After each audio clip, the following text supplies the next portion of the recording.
Yes, I understand that completely. Sebastian Gallery, my dear friend. Mr. Varcoe. Good, thanks, What's buddy. happening? Where are you? Oh, mate, I'm in Bronte today, just about to head down the south coast. Beautiful. Working from home, and then meetings tonight and tomorrow morning down in Huskisson. So, Oh, wonderful. yeah. Couple of quiet ones at the fountain on the mountain tonight.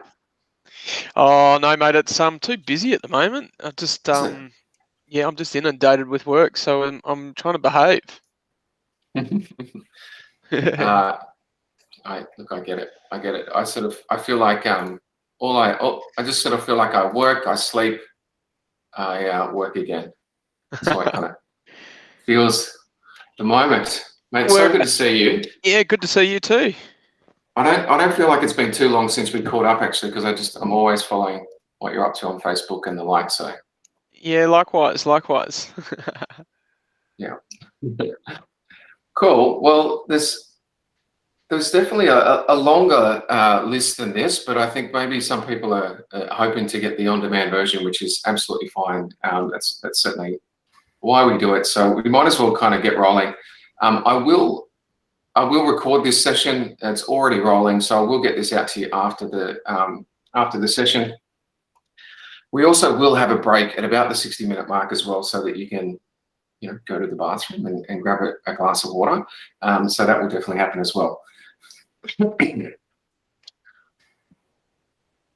All right, let's get rolling. So hopefully, guys, just checking that you can see my slide deck up on the screen now. Just a quick nod so that I can make sure that that's actually happening. Thank you so much. And look, given we've got such a small group, we might as well just start by doing a quick whip around. It's always interesting to see where people are joining us from. So we might start with Art Jenny, not my Art Jenny, by the way, but we will start with Art Jenny. Where are you coming from? My name's actually Rewa. I'm in Aotearoa in New Zealand. Aunt Jenny's my business name. Oh, there you go. Yeah. So yeah. And tell us a little bit about Aunt Jenny. Say again, sorry. Tell us a little bit about Aunt Jenny. Okay, she's a textiles business that sells spinning wheels and weaving looms. It's been a family business for about 100 years.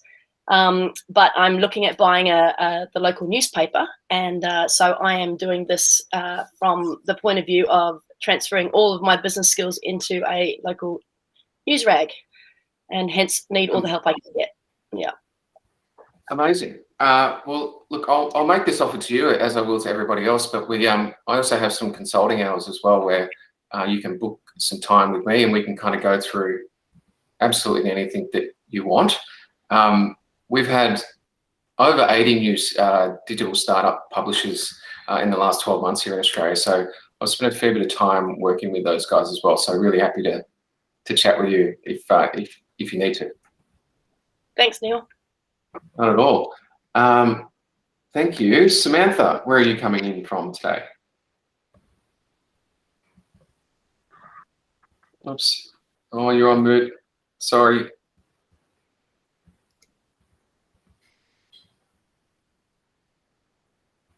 Yeah, just down the bottom of your screen there, you should see the unmute button. I do it every single video call. I'm surprised it's not me. No, well, we might skip to Bob and then we'll come back around to you. Sure. Look, Bob Burton from Hobart. Myself and a few others have set up a new digital news outlet called Tasmanian Inquirer, which has been going for just over a year. Very part-time, but to our great pleasure, we won a Tasmanian Media Award last Friday, so we're pretty pleased about that.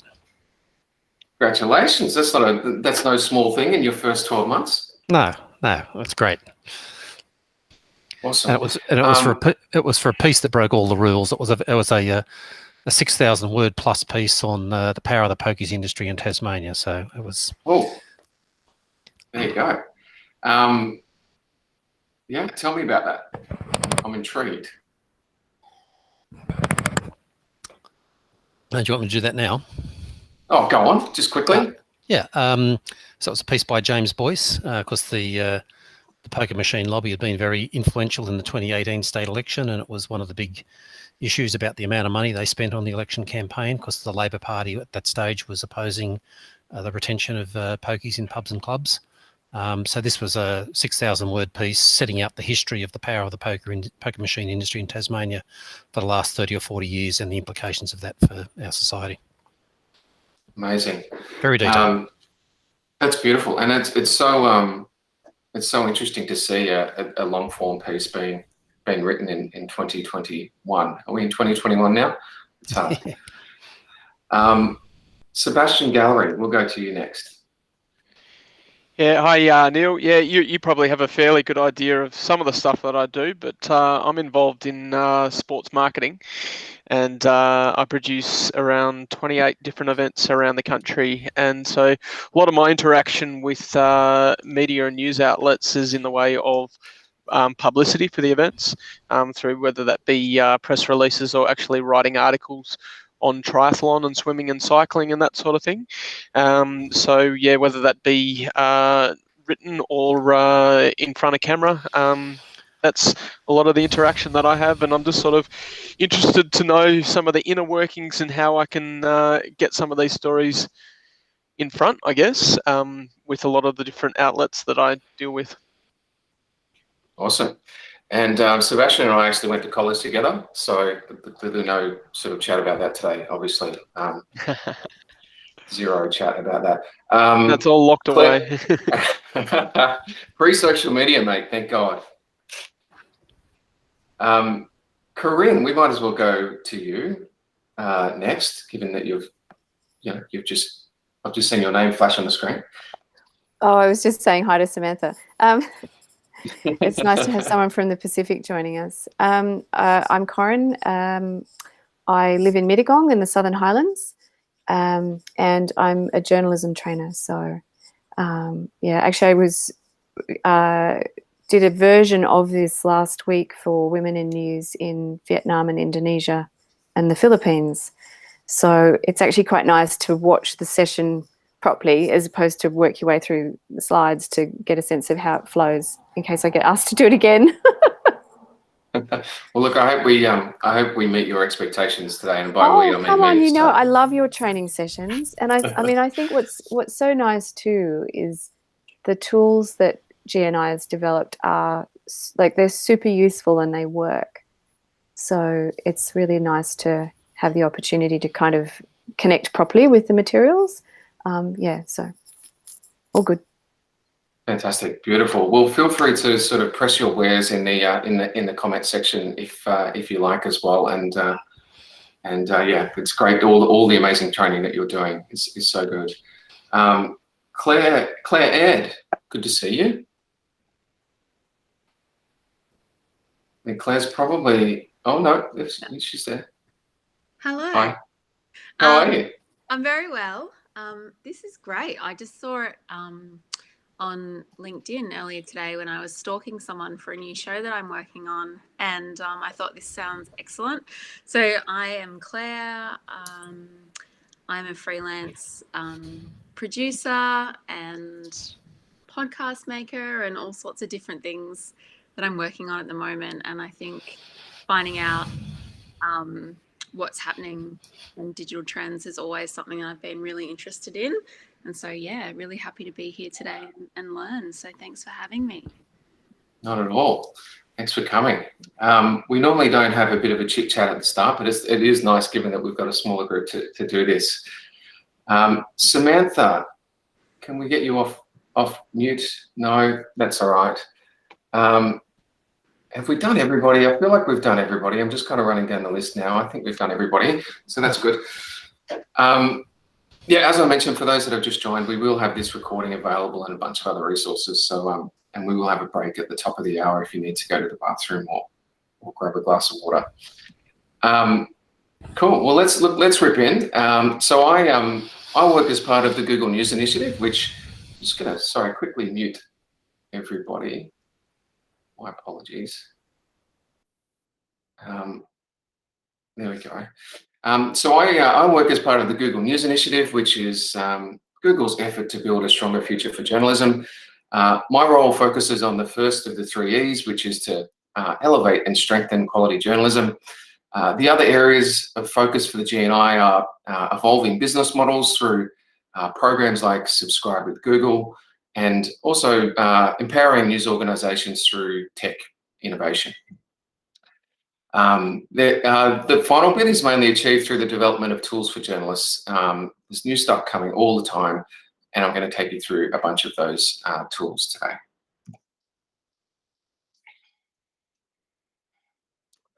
And also to help journalists stay up to date, I've used this website myself, absolutely love it. This has on-demand training resources that allow you to basically catch up on a host of different skills. There's stuff in there on advanced search, verification, geolocation mapping, how to run Google Ads, I think, has even recently been added. So there's a bunch of stuff on there that you can take in small snippets. A really, really powerful website. This is the general team. So this is Nick Hopkins is the lead. So he's the lead of NewsLab for Australia and New Zealand. NewsLab is a group of about 50 or so globally, where journalists and marketers and technologists that are working with the news industry. We also have Miguel de Souza, who's a news fellow and does training much like this, a little bit more focused on newsroom tools like advanced search, as I mentioned, and some of our data crunching tools as well. We also have Anna Freeland, who's formerly of the ABC, and she's our data fellow. Anna works with newsrooms to tell stories with numbers. She is amazing. So if I can connect you with any of those guys, please let me know.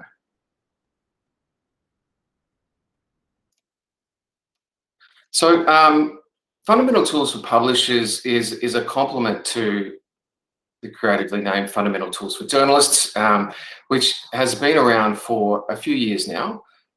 This curriculum was designed to be the business and strategy companion to Fundamentals for Journalists. And it's got a bit of a focus on local, regional and small publishers in particular, because that was kind of the area of most need when I started this journey, for want of a better word, 11 months ago. So that's where we are, and that's why we kind of created this program. So my role at Google is a little unique. It's a 12-month fellowship with that very clear goal of helping local, regional and small publishers basically build stronger businesses through training and support. My first experience in journalism was at my local newspaper, the Lithgow Mercury, age 15. I then spent the first 2 years of my career serving local communities as a reporter, which is why I'm absolutely thrilled to have spent the last 11 months working in local communities and with local news at a time where they really, really need us. So most recently, I led News Corp's shift to digital by building a national training program for newsrooms. I trained 1,000 journalists in social media search and mobile video. I also taught journalists and editors how to maximize readership and revenue. So they're kind of some of the areas that you could potentially talk to me about if you want to do a one-on-one with me. I also launched social news startup Storeful in Australia. Storeful was a first of its kind service providing publishers and brands with verified and fully licensed social media to use in their storytelling.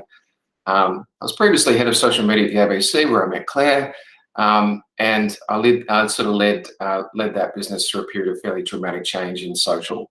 I'm also currently a sessional lecturer at UTS, so that's kind of my quick bio, which is not so quick. I also have a cattle farm in country New South Wales, to make the story longer, and a 1-year-old named Molly, but don't get me started on either of those two things or we'll get nothing else done. We also do have a chat feature in Google Meet, so feel free to pop in questions as we go, and really, really happy to take them. This can be very, very informal. Really happy to take them as we go.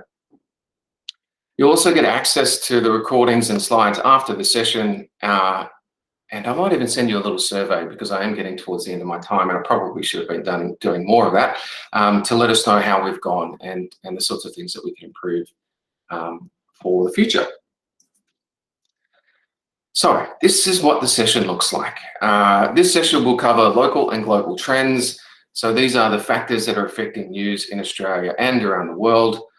We'll also look at how to become audience first, and also the online tools that underpin that strategy, so the measurement, which is absolutely key.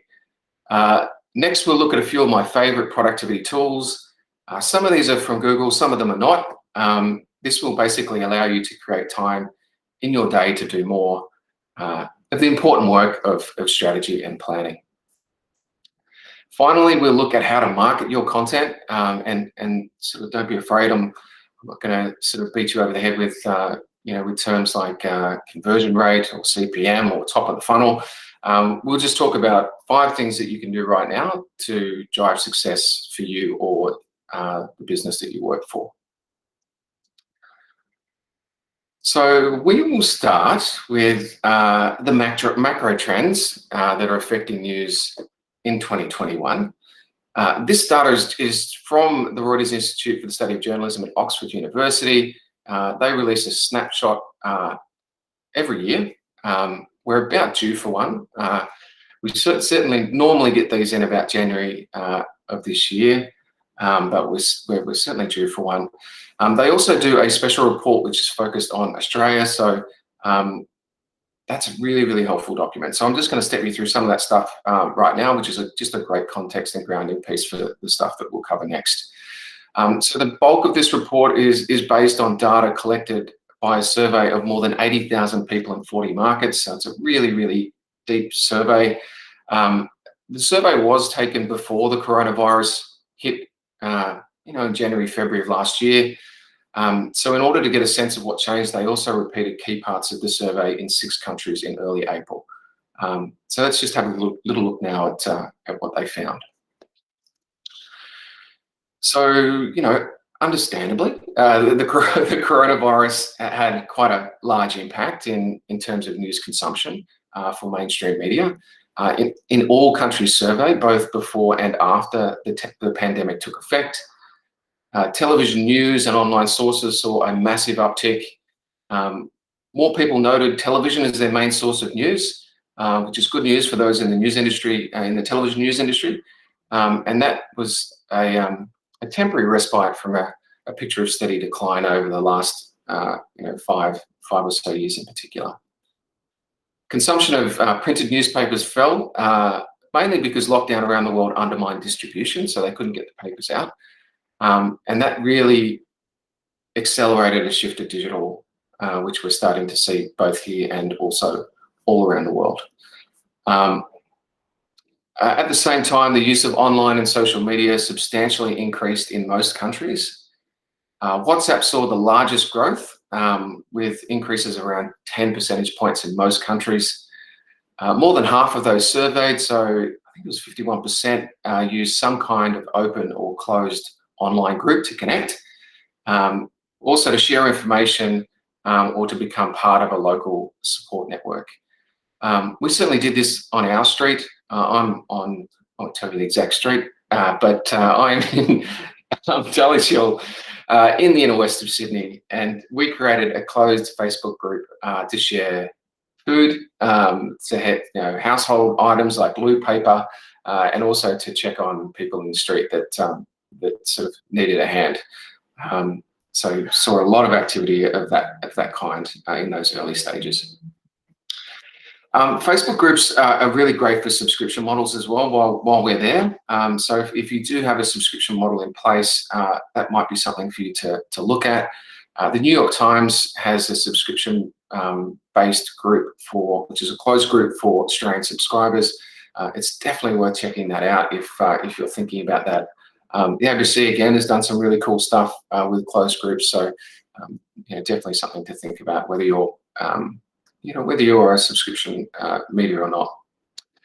But back to the report. So as of April 2020, trust in the media's coverage of COVID-19 was relatively high in all countries, and it was at a similar level as that of national governments, and significantly higher than for individual politicians, which is kind of interesting.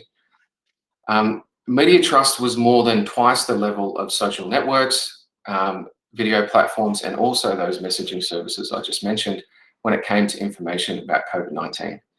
So just to restate that, media trust was more than twice the level of social networks when it came to information about COVID-19, which is a very good thing. So taking in the wider data set, which was collected in January of last year, global concerns about misinformation remained really high. And look, they were pretty high before the coronavirus hit, but they certainly did get higher.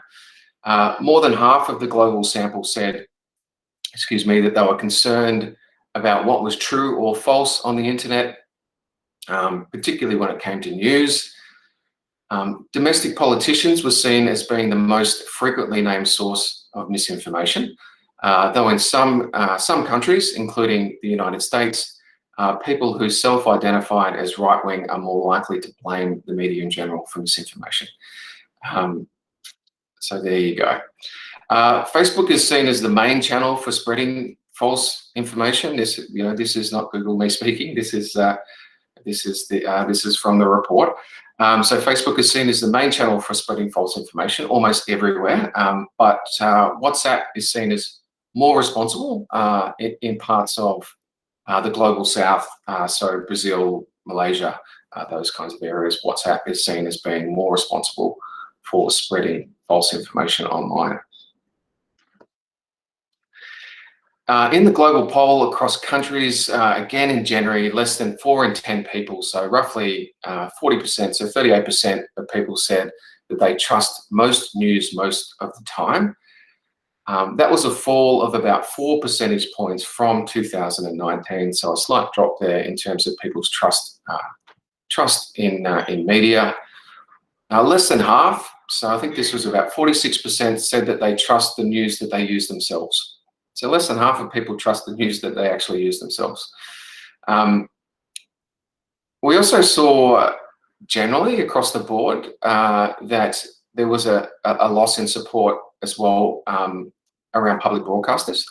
That is not something that we see here. The ABC is still seen as our most trusted institution, so we're kind of bucking the trend in terms of that general trend towards and downward trend towards trust in public broadcasters globally. Despite this, the survey shows that the majority, around about 60%, still prefer news that has no particular point of view, and that only a minority, so 28%, prefer news that shares or reinforces their views. So 60% of people still prefer news that at least tries to be objective, and a small minority, so well, not a small minority, but 28% are looking for news that reinforces their worldview. Interesting stuff. So let's zoom in a little bit on the local setting and have a look at what's happening specifically here in Oz. So in understanding the local landscape, there are really two important numbers to set the scene. The first one is 25 million, which is the number of people that we have in this country. The second number is 89%, which is the percentage of people that have access to the internet. Now that is a globally high figure, and that's really the opportunity for news publishers, as I see it. And that number's absolutely going up. Don't get me started on Starlink, which is my current obsession. But in the last survey, that number was 86% of Australians were connected to the internet, and we're now at 89. So it's certainly improving, and more to come there. So that is the opportunity. Lots of people are connected here globally, a massively high figure in terms of connection to the internet. So let's take a look at how people are getting their news in Oz. So the question here was, which, if any, of the following have you used, in the last week as a source of news? You can see there that TV news remains strong and steady and continues to be a significant source of news, especially as we look at the period of which this was taken. So we had the dual crises of COVID-19 and also the Black Summer situation, and also some flooding during that the latter period of that summer as well. So TV remained a very strong and steady source of news. Newspapers continue to fall, while social media has started to level off a little bit in terms of being a primary source of news. Looking now at online, increasing numbers of Australians are using their mobile phone to access news. No surprises there. It's starting to see, we're starting to see a widening of the gap between mobile and desktop computers there. The smartphone audience is also close to 60%, with a further 20% visiting from tablets, which really, to be honest, surprised me. My mum loves a tablet computer, I should clarify. But I was very, very surprised to see that 20% number from tablets. It's also worth asking as well. I do a lot of these sessions with newsrooms, and it's worth sort of thinking about whether or not you're seeing the focus and energy, if you're in a newsroom, aligning with that audience. So if you've got 60% of your audience coming from smartphones, another 20% coming from tablets, you know, that's 80% of your audience, let's just say. That's big. I mean, that's big. You know, are you seeing that sort of focus and that sort of energy being put towards serving those you know, those audiences on mobile? I feel like you need to answer that question now. This year's findings have also been seen, as I mentioned, through the lens of the bushfire crisis that was ongoing when the survey was taken. Trust in news overall was at 38%, which is down 6% on the previous period. And trust in the news I use, which is a very hard thing to say, was at 46%, which was a drop, you know, a small drop over the previous 12 months as well. Interestingly, the number of people who say they do not trust the news at all rose to 17%. So 17% of people don't trust the news at all. That was kind of largest amongst those that identified as mostly using traditional news like print, radio, and television, compared to those who used online sources, which again is also quite an interesting finding. In this graph, there's also, look, a really wonderful story to be told about the trust that people have in local and regional news, which is really been my focus for the last 12 months. Local and regional news ranks 4th overall for trust, just behind the ABC, SBS, and the BBC here. So that is an amazing thing to see coming through in these figures. We will stop in a second and give me a chance to take a breath and you a chance to not hear my voice, and we'll get some questions from you, but I will step through just a few more of these findings and then we can have a quick chat. So I wanted to talk about social media before showing you 2 more important numbers that I think you'll like. Facebook is the clear leader in terms of news with 39%, which is up 3% on the previous year. A absolutely whopping 71% of people surveyed said that they use Facebook. 71% of people surveyed here in Australia say that they use Facebook. When you factor in Facebook owned Instagram and WhatsApp, as well as Facebook Messenger, the opportunity on Facebook is absolutely immense. YouTube is often, you know, an ignored platform, but it's certainly growing. Excuse me. And skews much younger in terms of the demo than the likes of Facebook and even Instagram. So when I was head of social at the ABC, we clipped up a 17-minute CCTV video from Perth Transport of a man that was trapped between the platform and the train. And we clipped it up. It was freely available on YouTube. We clipped it up to a 1-minute video and posted it on YouTube. That video did 14 million views in 24 hours. It just sort of shows you how easy YouTube can be, or even, you know, video strategy can be. This was a publicly available video, accessible to anyone. It didn't cost us any money. You know, that stuff doesn't necessarily need to be super hard. So here are those numbers I mentioned a moment ago. 14% is the willingness to pay for online news. This is from that Reuters report, and it is as it relates to Australia. So this is Australian-based information. There's also a number I wanted to show you, which is 28. That's the number of people that are willing to pay for local news. So 14% are willing to pay for news in general, online news, sorry. That number jumps to 28% when it's local news. And that figure rises to 59% if they paid for online content in the past. 59% is the willingness to pay. So when we talk about having previously bought online content or paid for content online previously, that might be a news subscription, it might be a Netflix subscription, any piece of online content, iTunes movie. If they've done something like that in the past, then their willingness to pay for online news rises to 59%, which is a pretty extraordinary figure. Now that 59% did come from a separate piece of research. I just want to call that out. It was done by the exact same group, which is the News Media and Research Centre at University of Canberra. They co-publish or work on the digital news report with the Reuters Institute at Oxford. So they're the same team that produces that report.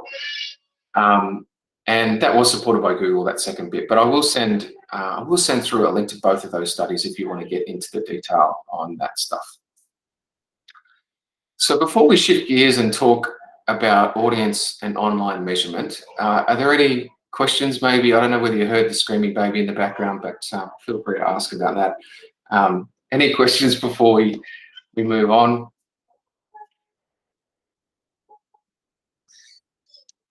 No, that's good. Did we hear the baby? Has Google Meet done a good job? You did hear the baby?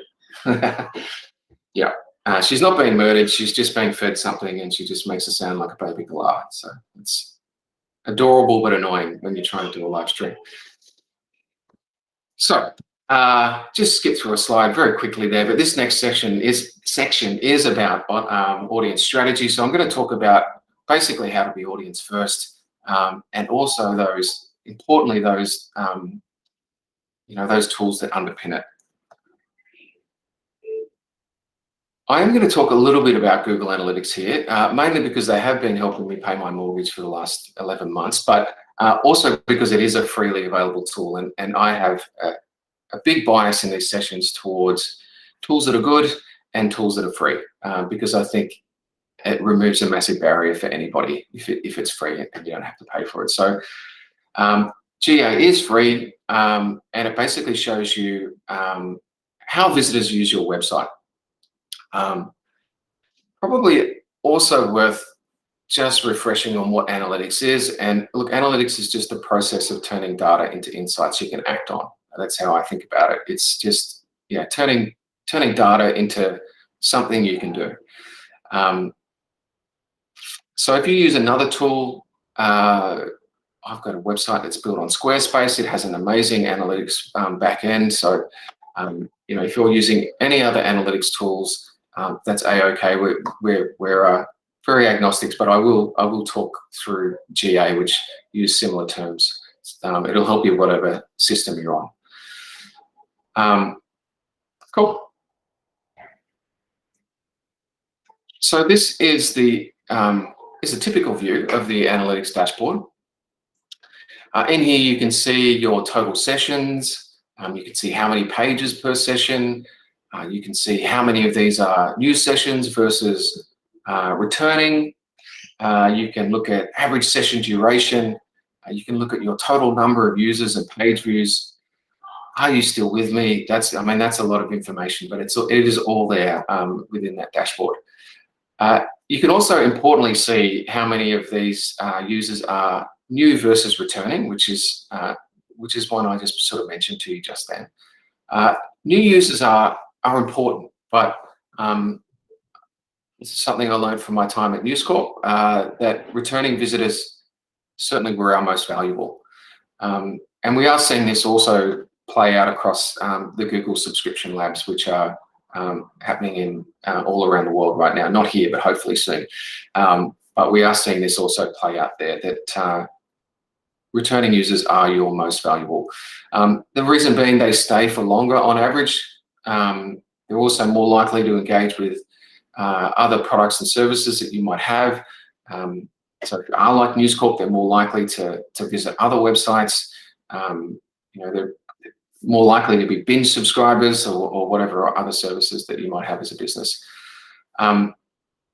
It's also a lot, this is like a bit of a secret, so I don't tell anyone, but it's a lot cheaper to retain a visitor than it is to attract a new one, many more times. So it's a lot easier to keep somebody that is already coming to your website than it is to attract a new user as well. So that's also why they're more valuable.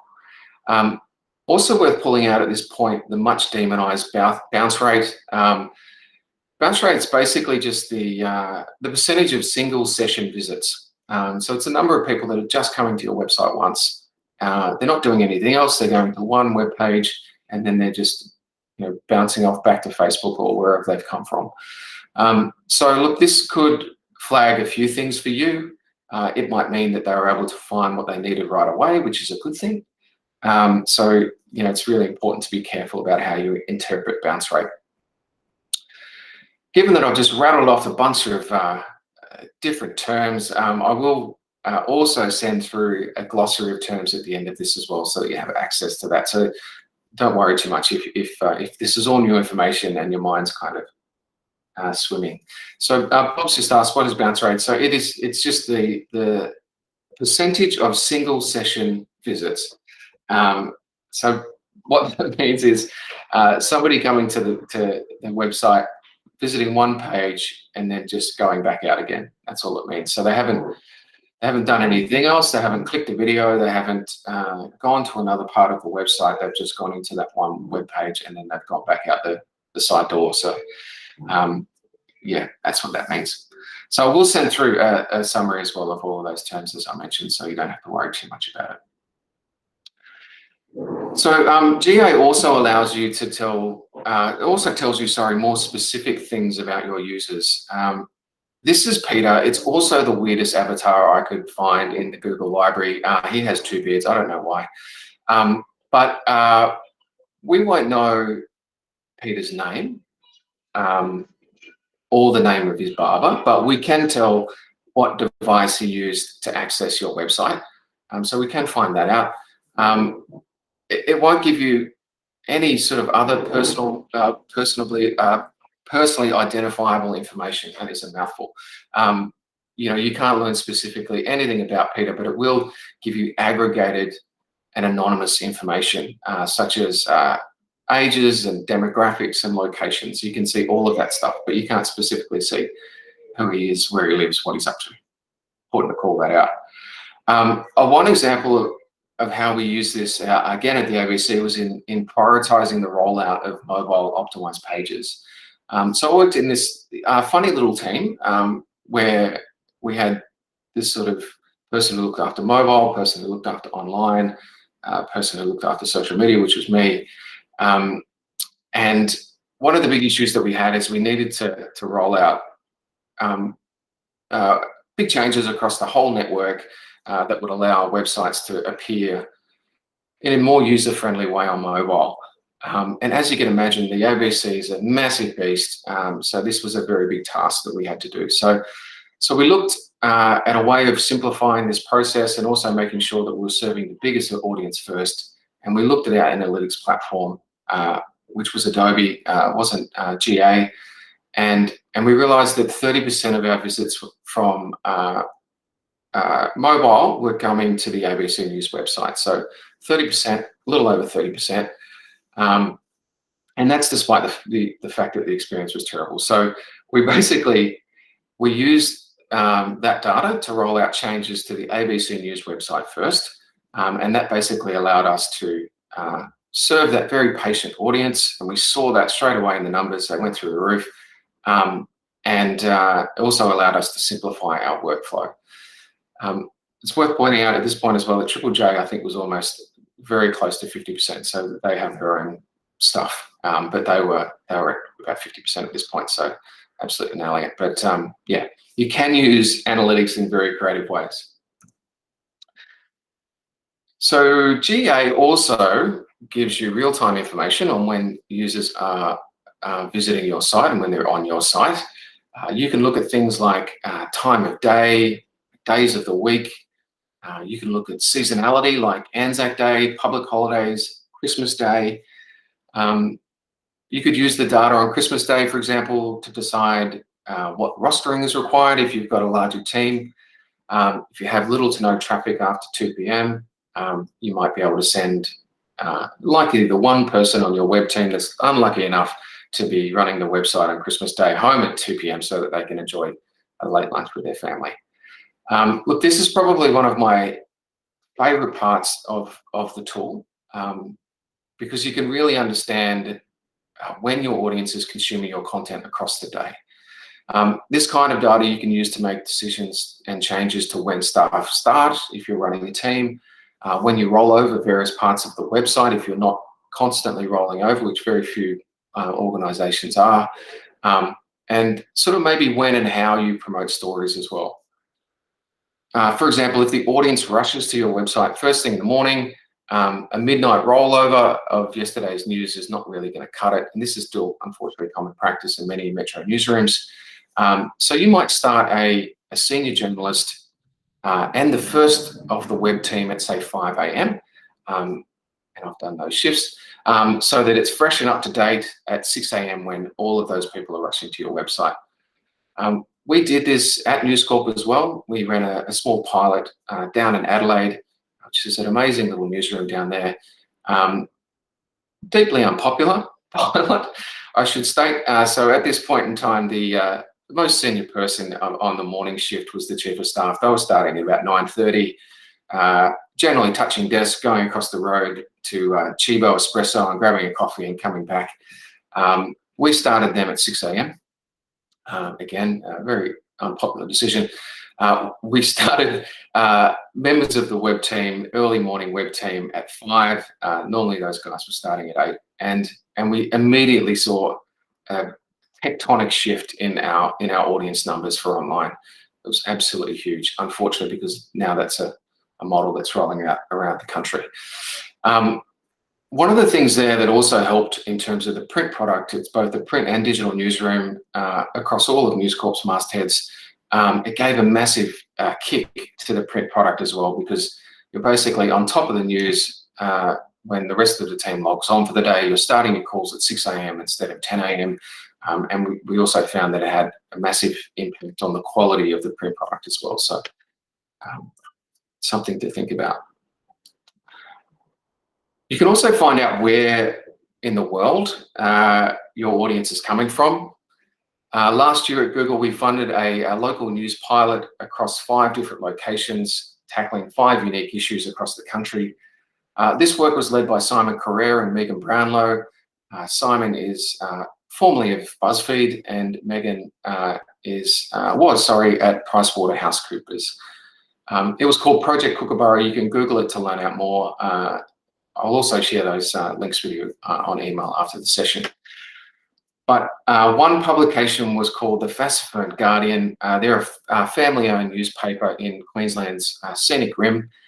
A neighbouring town lost their local newspaper when a large newspaper group stopped publishing during COVID. So they thought to themselves, look, this might be an opportunity for us to expand geographically and increase our footprint. So what we did is we put GA on their website just to see if we could find out whether or not there were already people in this particular locale that were already using the website.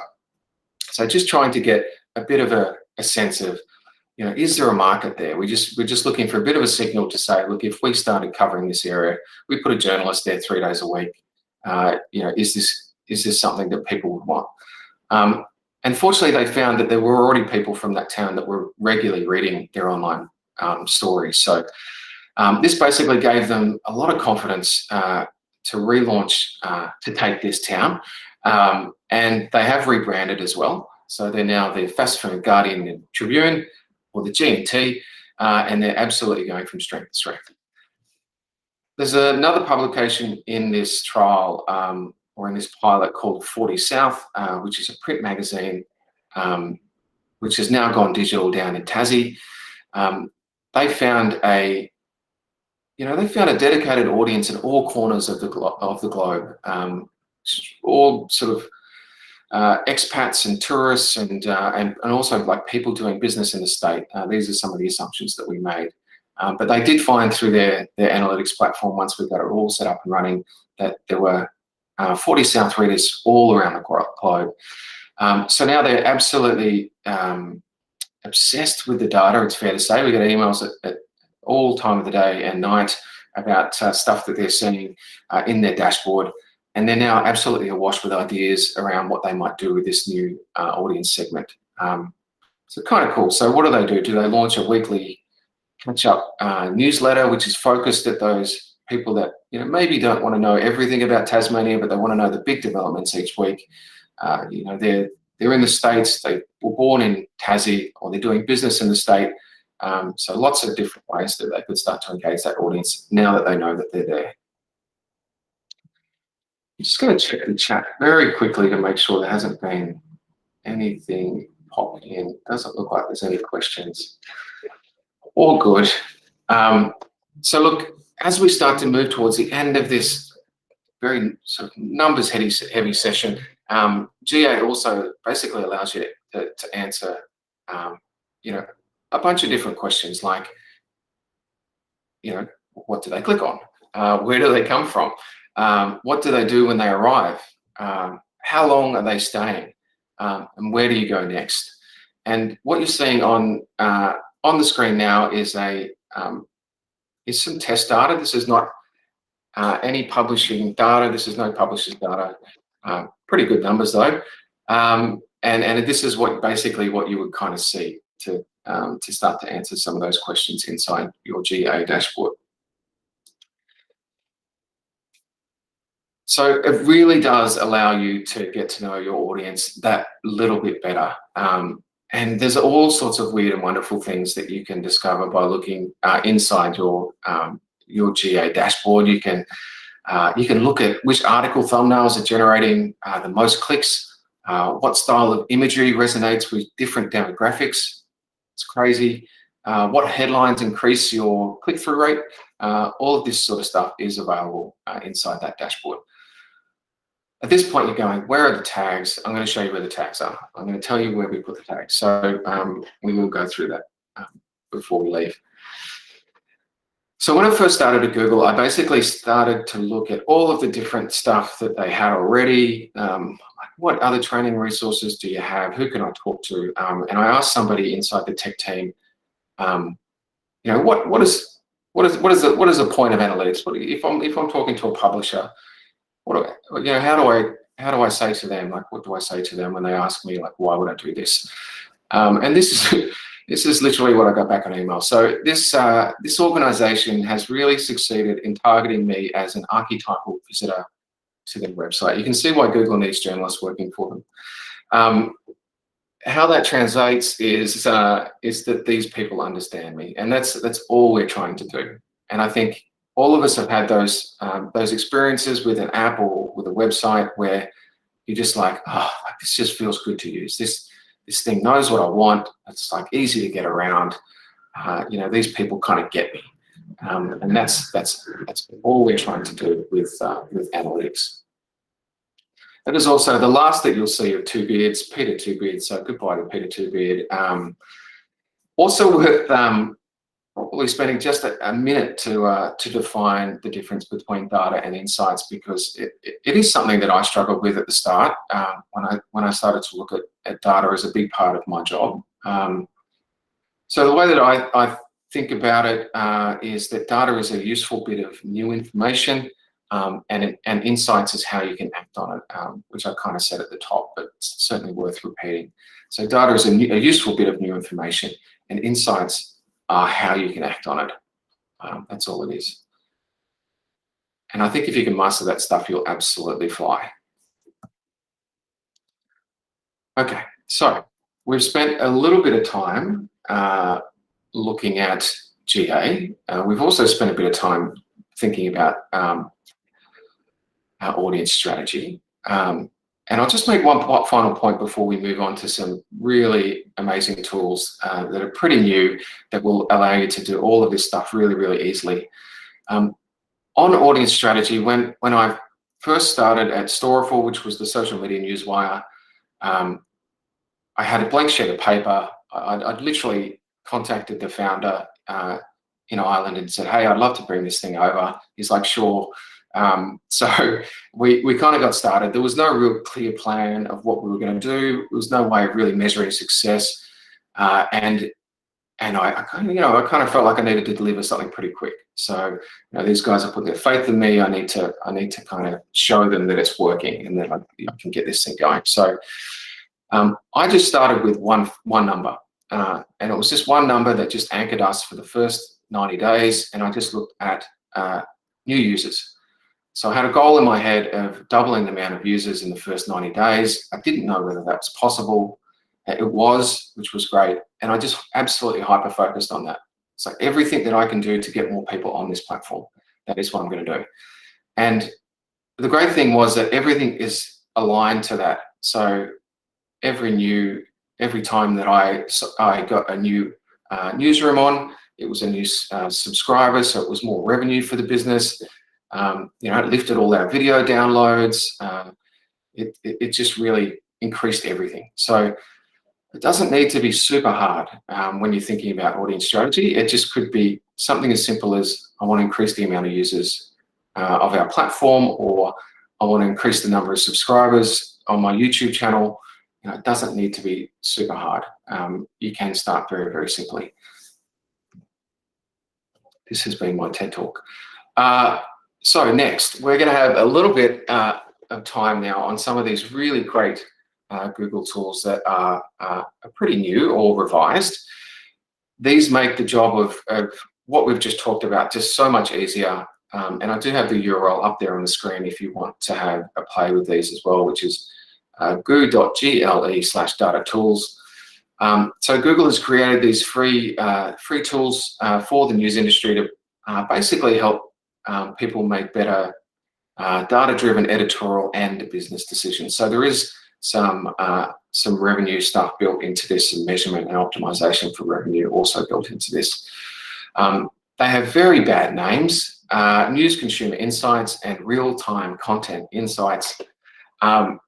These two have been quiet heroes in newsrooms for a little while. They just had a bit of a refresh and have been re-released in the past kind of 6 months with this new resource, which is a bit of a game changer, I think, which is called the News Tagging Guide. So I'll give you the definitions of what all of those do. So basically, the News Consumer Insights gives publishers recommendations on how to grow revenue and engagement. So you just log in using your GA account, and it gives you recommendations. It's just a recommendation engine on how to grow engagement and revenue. Pretty crazy. And then there's the second tool, which is Real-Time Content Insights. This is why it's so confusing, because they basically sound the same. The second tool gives you a view of what's trending on the web. So when you think about those two things as a whole, you've got News Consumer Insights, which is showing you exactly what's happening on your website, and also giving you recommendations on things that you can do better. Maybe reducing the video duration times, maybe reducing page load. Maybe it's launching a newsletter or moving a newsletter button. It tells you all of these little things, and I'm going to give you a little bit of a peek under the hood in a second. Real-time content insights. Everything else. So it's potentially the stories that you're not covering. So it shows you all of the stories that are starting to trend in your region. So my advice would be to have this on a tab or have this on a screen in the newsroom. And it basically shows you, like, these are all the things that people are searching for around news. These are all the stories that people are kind of engaging with. It's basically a bit of an early warning system, or potentially a bit of a sense check around, do we have an angle on this content or on this story? Is this something we should be covering? it gives you all of that. So a really kind of holistic view there. News tagging tool is the new addition to the family of three. It's a diagnostic tool that allows you to identify metrics that you might be missing. So you can basically just log into your GA account using news tagging guide, and it will tell you maybe you should use this tag. You don't have this tag. Maybe this is something that you should add to your website. It's basically copy and paste, so it makes the job super simple. And I'm so glad that these tools are available, because it was a bin fire before this stuff was created. So it really does make the job of measuring and reporting and understanding data so much simpler. So look, this is what it kind of looks like with News Consumer Insights. That these tools are designed to kind of work together. So I do recommend that you give them a shot. And look, the goal of all of these tools are basically, the goal is just to increase your relationship with your readers and make you money. I mean, it's no simpler than that. It's just really about increasing your relationship with readers and making you money. So yeah, look, you just log in using GA and it's all there for you. It's super simple to set up. If you don't have Google Analytics already, there is information out there. It's almost a cottage industry covering Google and all of these different tools. But if you do need help, feel free to get in touch with me directly. I'm honestly really happy to help get this stuff up and running for you, because it can honestly just be a massive game changer. So this is the news tagging guide. I just wanted to give you a quick look at this. It does take that technical burden away a little bit. It is a little bit technical, but it basically allows you to identify tags that you're missing and just copy and paste them into your website. It just makes that job so simple. Yeah. Excitingly for you guys who've had to listen to me for 60 minutes, we can have a 5-minute break now to stretch your legs, go to the loo, do whatever you need to do. We could kick on. So if you just want to finish a little bit early, we can kick on. But if maybe we'll just give it to a smaller group. We'll do a raise of hands. So who wants to take 5 minutes? Put your hand up. 1, 2. Oh, look, that's probably enough. We'll take 3 minutes. Let's split the difference. We'll take 3 minutes. Yeah, I'll hang in the window. I'm certainly not going anywhere. But yeah, we'll come back in. 5 past the hour, 2:05, and we'll get started on the final 30 minutes of this session. Thanks so much for your attention. See you soon.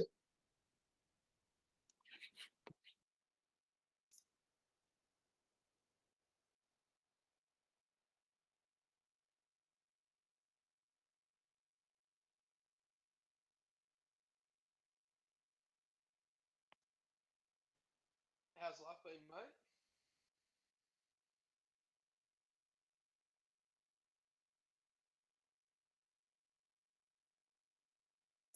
Sorry, mate, I muted myself there. Yeah, no, I'm good. I'm really good, mate. Yeah, I just just had Molly about 12 months ago, so that's been yeah, it's good. It's good. It's kind of like, an absolute hand grenade into your life, though. No one can prepare you for it. It's the best and the worst thing that's ever happened. So You're in Dallas Hill at the moment, aren't you? yeah, that's right. Yeah, I'm just in Dulwich Hill. Whereabouts are you? Coogee. Bronte. Yeah, cool. Yeah, just Are you still competing in triathlons and stuff? Are you? yeah, I still am. Yeah, probably not as seriously as I once was, but still getting around a little bit. Yeah, and just looking after a number of different clients, all in the sort of sports scene, anything from communications, marketing, sports journalism, all of that sort of stuff. So, it's been fun. Awesome. Very cool. Did you do media at uni? You did marketing. Yeah, no, I Did you do media? media cultural studies at Did you? There you go. uni. Yeah. Well, that's awesome. So cool. Yeah, just saw it pop on. I was like, oh, that's interesting. I've got an hour and a half spare, so I was expecting about 40 to this session. I don't know where everybody is today. They're probably, this is such a beautiful day. They probably decided, you know what, I'm not going to listen to Neil bang on for 90 minutes. I'll just, I'll catch up on the best bits a little bit later on. missing out. Neil, I did put a question in the chat about the tagging guide. Oh, cool. Yeah. Sorry, I missed that. Let me just. No dramas. All good. Yeah, as you know, with these things, it can those questions can kind of get. Oh, there you are. Okay, cool. Like I was showing it to the group that I was working with last week, but sort of had a bit of a dig around in it, but it looked like something that you would need to actually be the web admin in order to use it. But maybe I misinterpreted it. Yeah, look, it's not. That's been my feedback as well. I think it's a step towards simplifying that process, but I don't think it goes far enough. So yeah, it is. It does require like a little bit of technical knowledge, and it has basically been developed for the news industry. So a lot of those tags that you're seeing, they might be relevant if you're doing content of any kind, they're probably relevant. But not even did like you just find for that? well, not even for the news industry. It was like the group I was working with were people who've taken a break from the industry as primary carers, and then they were coming back, and G and I sponsored it, so it's great. But they're not currently managing a website. But even if they went back into a site, they might be a reporter or a producer or whatever.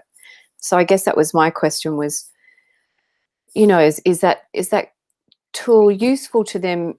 And if so, in what context, e.g., to be literate the fact that it exists, so they can go and tap the news editor on the web manager on the shoulder and say, this exists, or what? 100%. And that's basically what this is about. I mean, it is sort of tailored, like that section's kind of tailored to people that are working in audience or have moved into a role where audience is important, but it's also just trying to get people to speak the same language and just understand what's possible. I'm kind of like, I kind of see myself as being the anti used car salesman or the anti mechanic. I want to show everybody what's under the hood so that they can understand what's possible. So that if they're trying to do a content series that's based on video, they can go to the social media person or the web person or whoever's managing the data and say, hey, I just really need a tag that's going to give us video duration, number of plays, who they are. Can you develop a report around that? So it is sort of partly focused towards people that would be using this in their everyday, but also it's really around empowering people that might not necessarily use data in their roles, but it just allows them to understand what's possible, I think. Yep. Okay. No, that's super helpful. And I think that's really true. It's often people don't know what they don't know. Totally. Exactly right. Yeah. Yeah. Yeah. Cool. Thank you. You might know the answers to this, but there's a theory. I always forget what it's called, but when you know a small amount about something, and it gives you like a massive amount of confidence. And then there's another at the other end of the scale. It's like when you know a lot about something, you become unconfident because you know how much you maybe don't know. The one that's cool. Oh, I don't. But the kind of crosshatch one is unconscious ignorance, conscious ignorance, conscious knowledge, unconscious knowledge. And your risky bits are where you're unconsciously ignorant. In other words, you don't know that you don't know that thing. And then the disempowering moment is when you become consciously ignorant. You realize the magnitude of what you don't know and it freaks you out. This feels like the perfect explanation of my foray into farming. Yeah. Confident enough to buy the farm and then about 3 months in going, oh my God, what have I done? This is insane. Yeah. There you go. There you go. Well, look, that's so helpful. Cool. All right. Well, look, we're going to get started again now. Hopefully you guys are slightly refreshed. empty minds, empty bladders, always good. So the next little bit, we're going to look at a number of tools that you can use every day that will make time in your day for other things like in-depth stories that are 6,000 words long, or strategy, or whatever the case might be. So some of these are Google tools, some are not. These are just my absolute personal favorites. As I mentioned at the start, I have a massive bias towards free tools. So all of these are generally free. They might have a freemium version, which gives you a little bit more of something, but the basic functionality is free. So given that these are productivity tools, let's start with the ironically named Slack, which is one that I love. So we use Slack to run our newsroom at Storeful.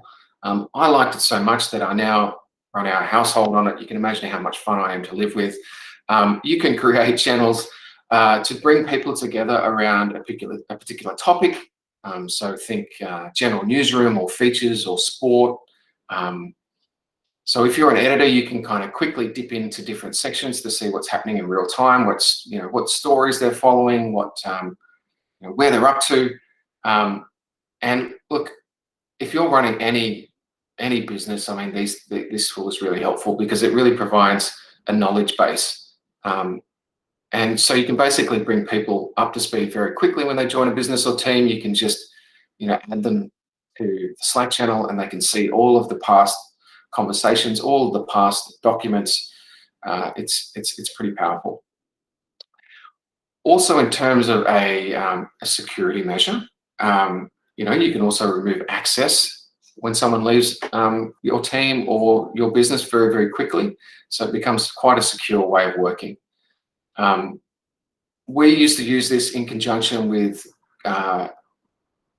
Google Suite at that point. It's now called Workspace. And you basically just deregister someone's email, and they're kind of like they're out of the business, and you shut down the Slack, and they're able to kind of move on with confidence without any access to your system. So really, really fast, really, really simple for getting people in and also out of business.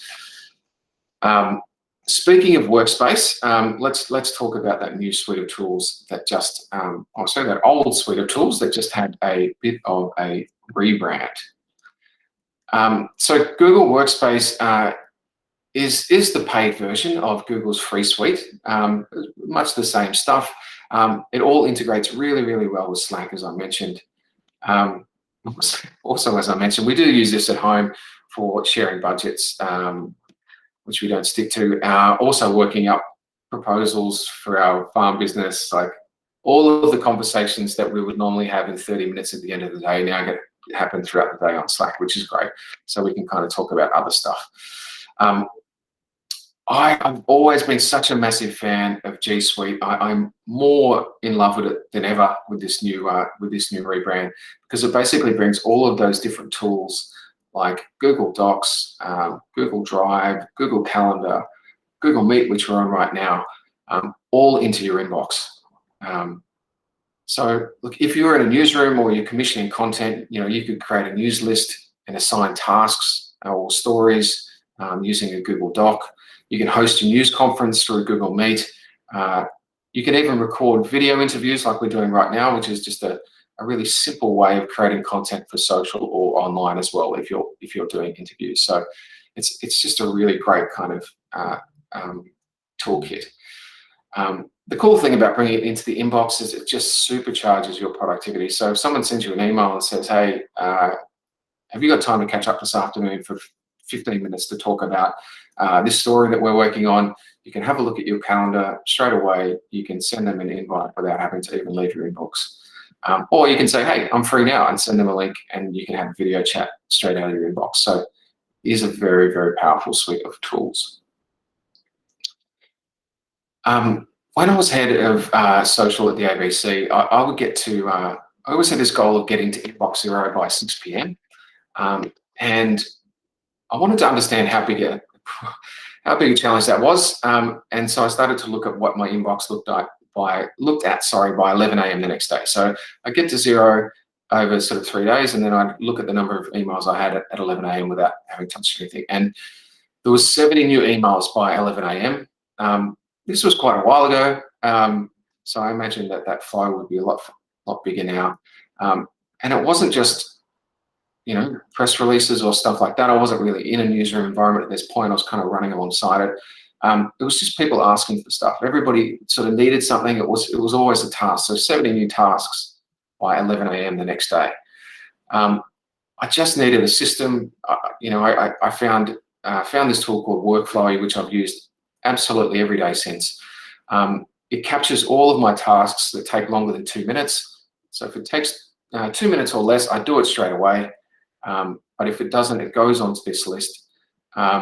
It's absolutely, honestly, revolutionized the way that I work. I never forget to do something because Workflowy remembers for me. You can also use hashtag filters, inside Workflowy. I read this amazing book called Getting Things Done by David Allen. If you haven't read that book, it's definitely worth checking out. And he gives you a way of breaking this sort of stuff down as well.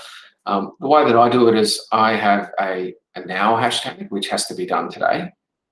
And I have a soon hashtag, which is anything that has to be done in the next 3 days.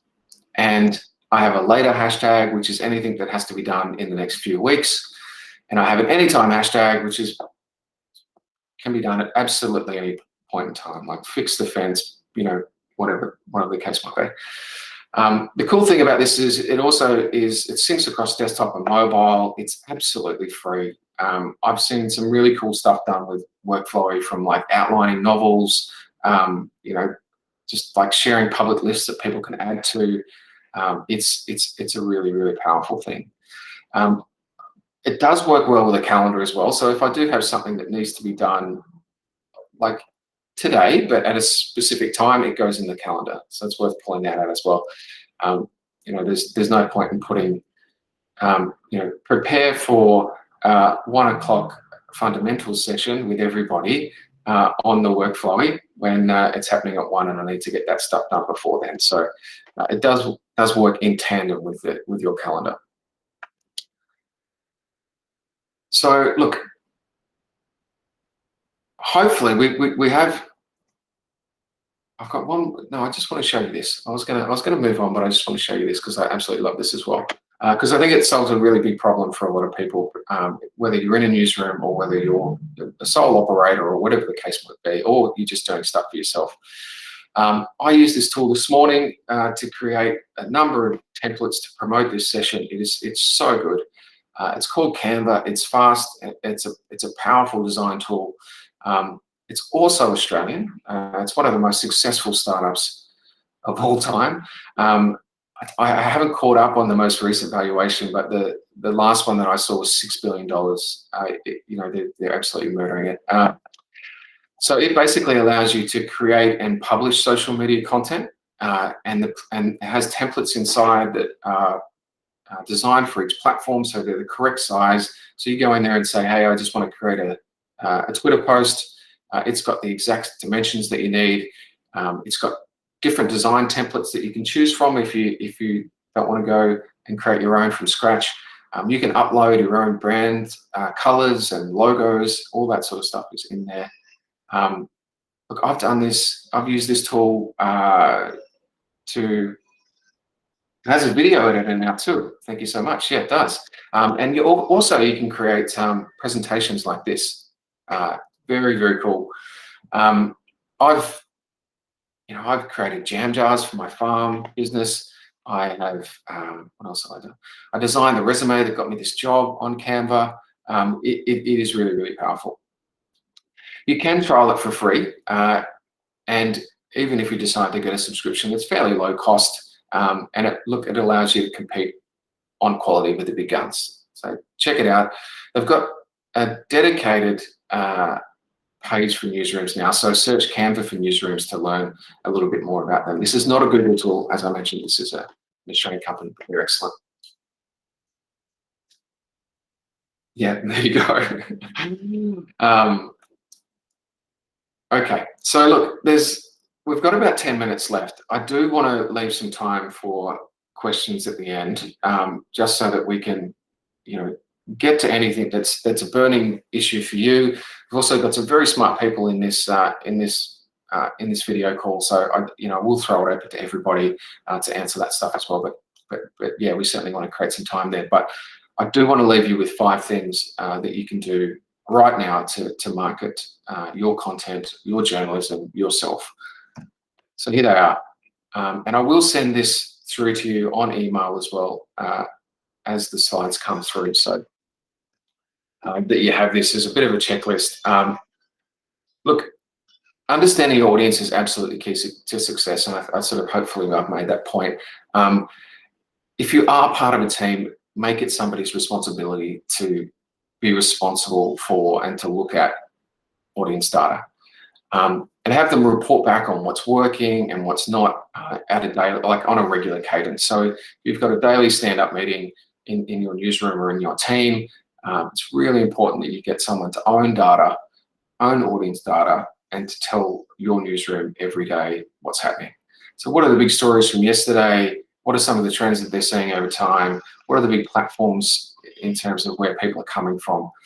And the reason we do this is because it starts to build our gut and our instincts around what sort of content's going to work, and throws up a lot of surprises too.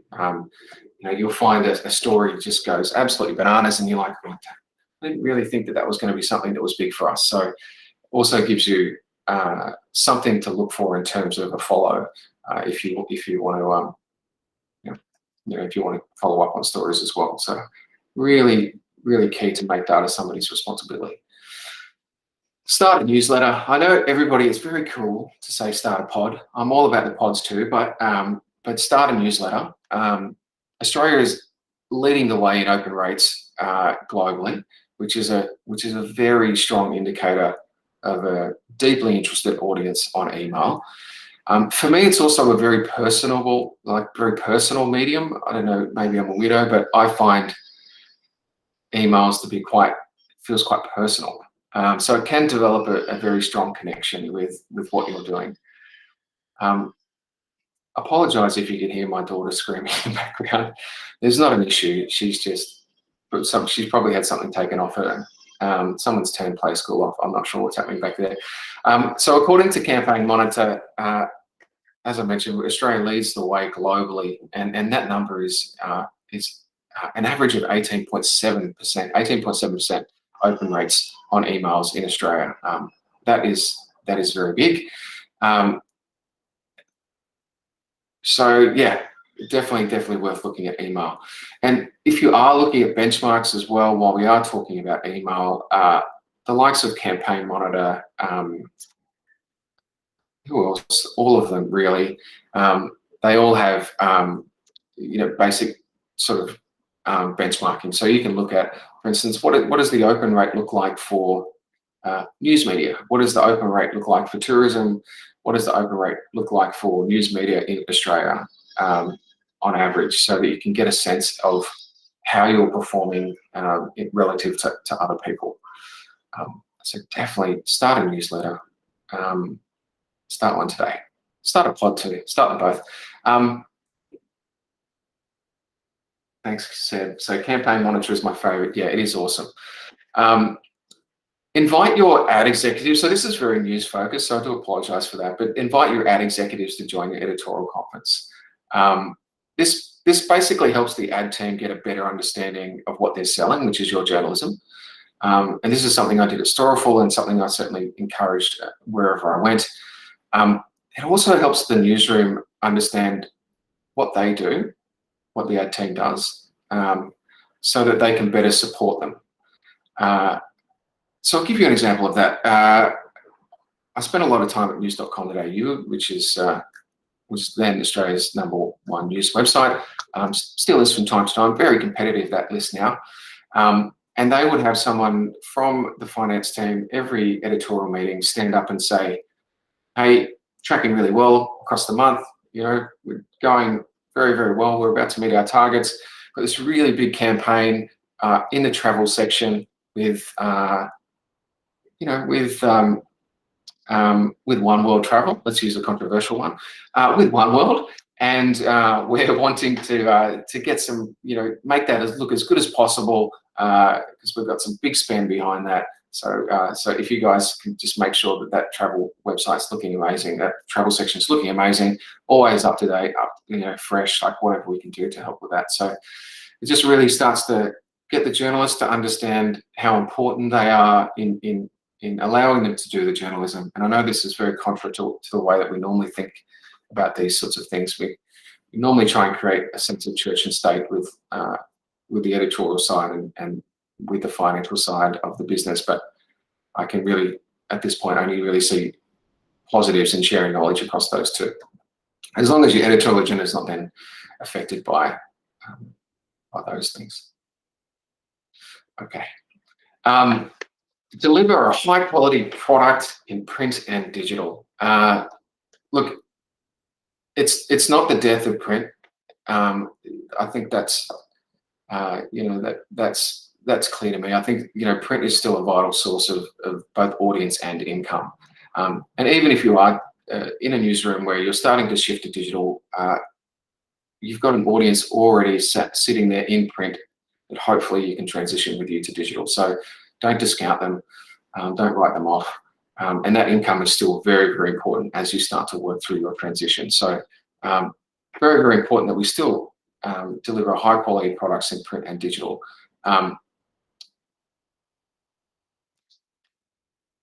Create a social media plan. I want to give us 5 minutes to talk, so I am going to stop rabbiting on. Create a social media plan. Many news businesses will see somewhere between sort of 30 and 40% of their audience from social. That's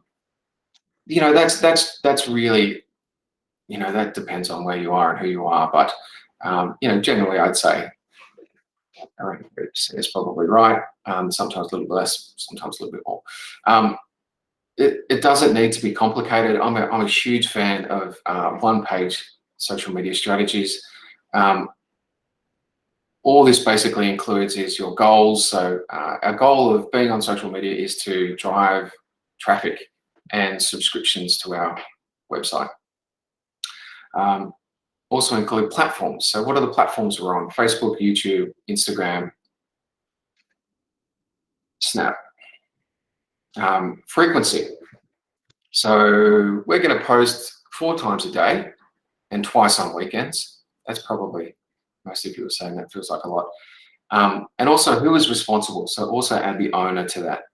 So who is responsible for posting and reporting daily with your audience updates? And that's really, really key. Someone has to own these strategies. And it's not in any way about putting someone on the hook. We're all responsible for success.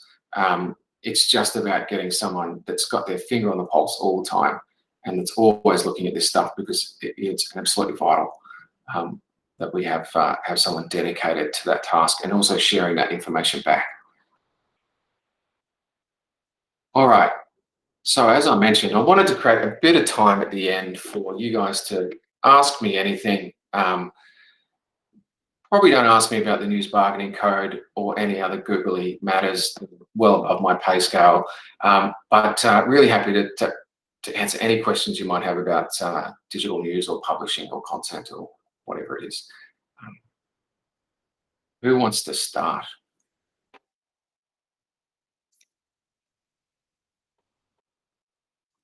No one, no questions. It's either a sign of a great session or the sign of a very bad session. I'll do a quick question, Neil, because I think one of the things that I see when I look at these tools, I think, okay, so that's the what, and then I have to go away and learn the how. Yeah. So for things like Google Analytics, to a point where one could install it and feel comfortable with it working in the back end of a website, what would you say would be the time commitment? 3 hours, 5 hours a day? Look, there is a universal tag. I should really just send it to you on email where you can just drop it in and it does the majority of things that you would want it to do. So in terms of the commitment, it could be 5 minutes. So it's just understanding where to put that tag on your website, and that tag will.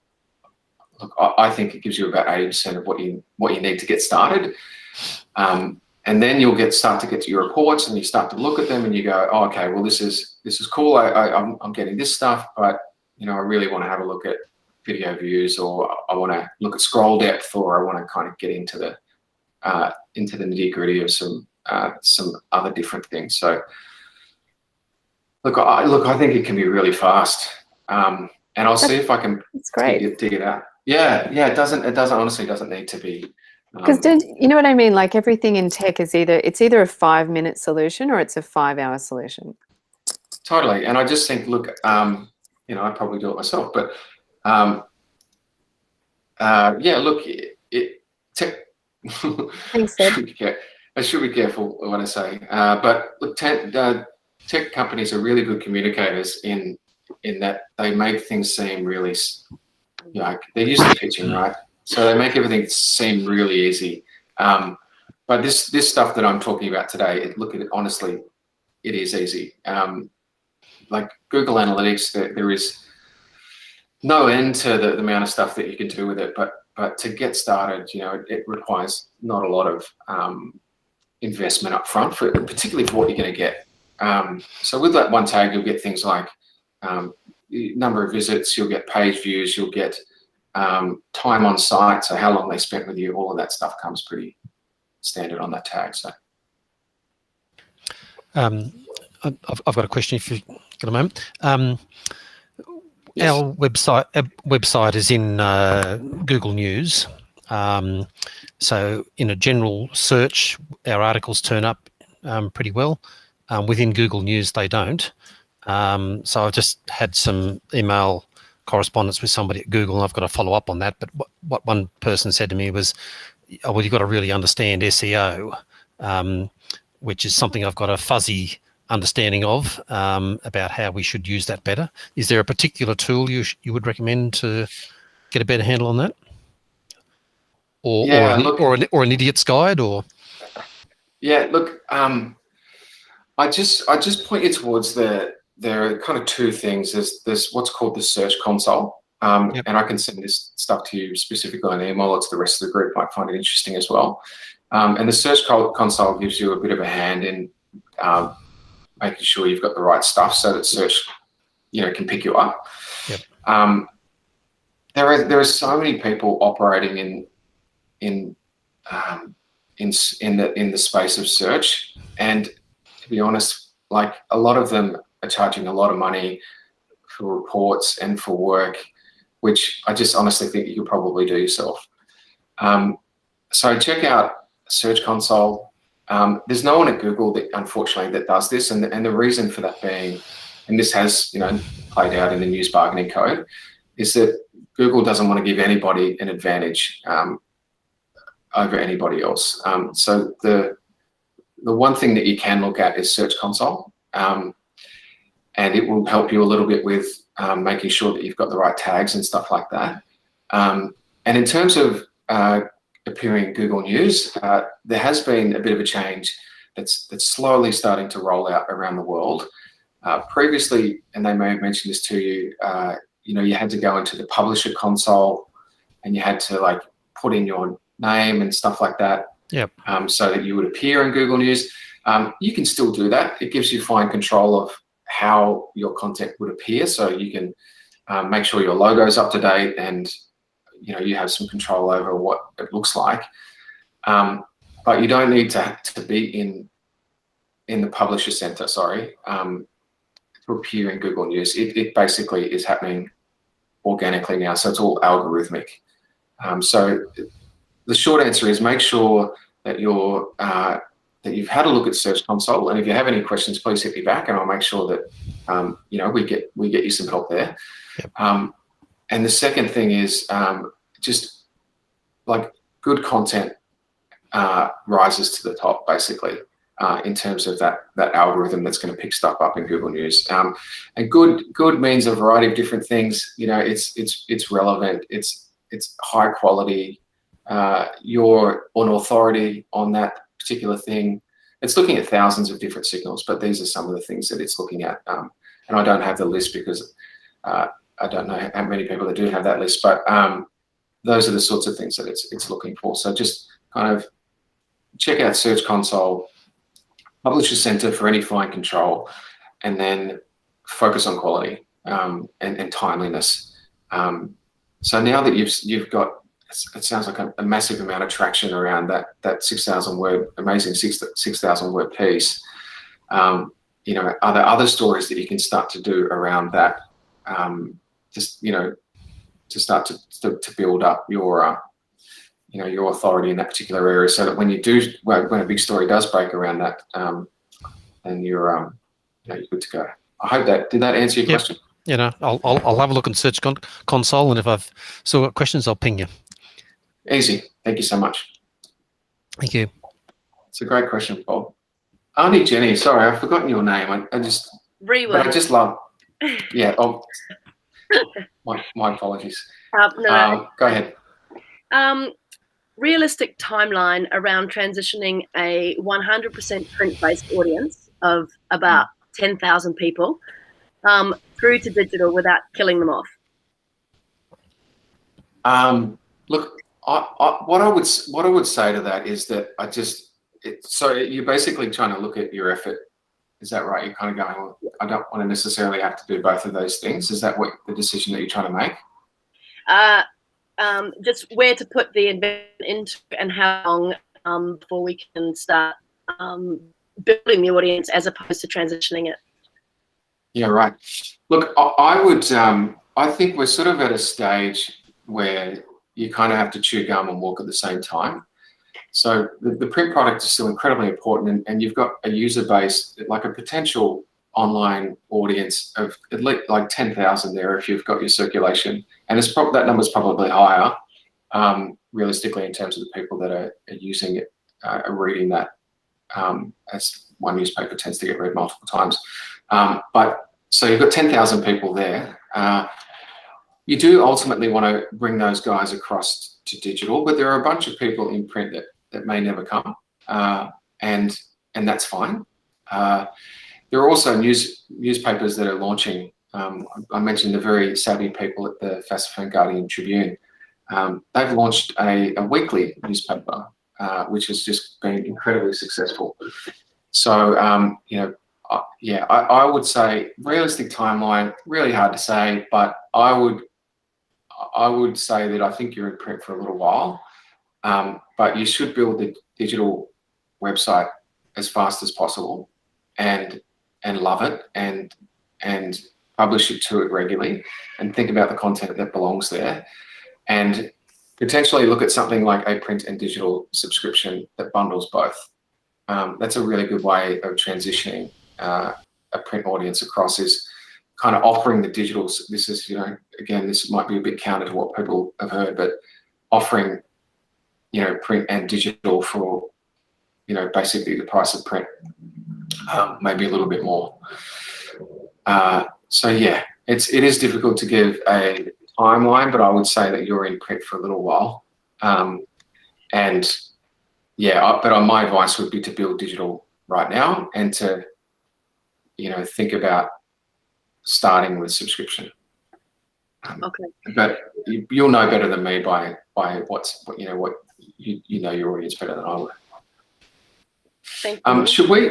Should we set up some time? I'll send through a link. Maybe you and I should spend a bit of time together and just kind of go through some of that stuff in a bit more detail, if that's helpful. Oh, that'd be great. Yes, please.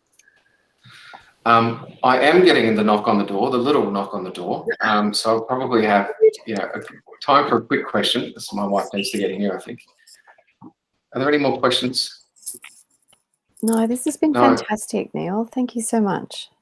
Oh, not at all. I'm so glad it was useful. I was a bit nervous about going to 90 minutes. I thought 90 minutes is a lot of Neil, but hopefully that was useful. So look, guys, here are my details, neilvarcoe@google.com. I do have a month to go, so please hit me up. You can also ping me on social media. I'm Neil Wrights at all social media platforms, not on TikTok yet. Probably won't get there. Not a great dancer, probably a bit old. But Neil Wrights on all social media platforms, g.co/newstraining. That's the big wind up through the window, for your on-demand sessions. And just get in touch with me if you have any questions, and all of this stuff comes to you after this call as well. Thank you so much. Wonderful. Thank you very much. Thanks, Neil. Cheers, buddy. Not a That's problem. great. See you, mate. Bye. Cheers. Bye-bye.